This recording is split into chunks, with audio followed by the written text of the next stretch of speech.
In today's video, I'm going to teach you how to compress media in PowerPoint.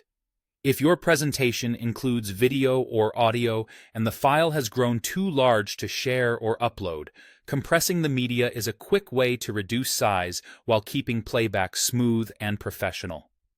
Start by opening your PowerPoint presentation.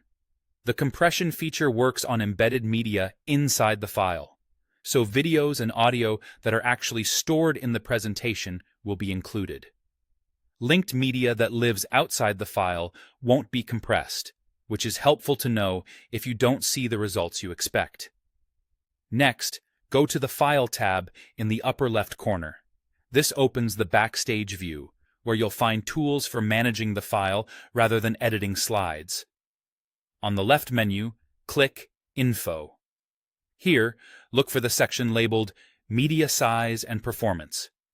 You'll see a button called Compress Media. Go ahead and click it.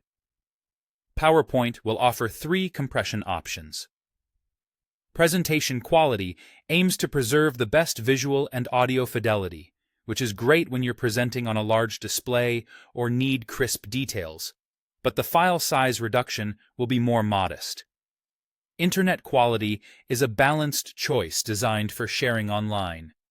It trims the size more aggressively while keeping playback looking good on most screens and streaming platforms.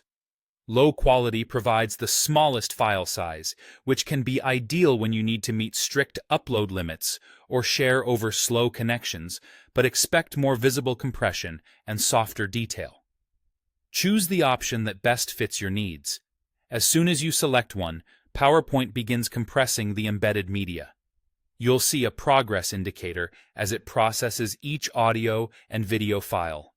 This step can take a little time depending on how many media files you have and how long they are.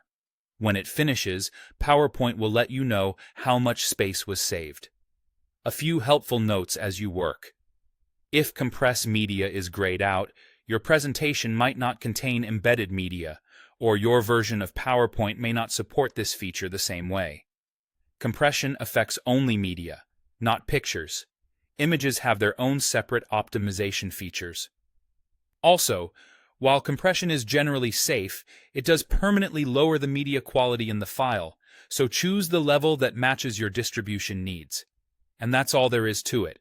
Open your presentation, go to File, click Info, select Compress Media, pick your quality level, and let PowerPoint do the rest.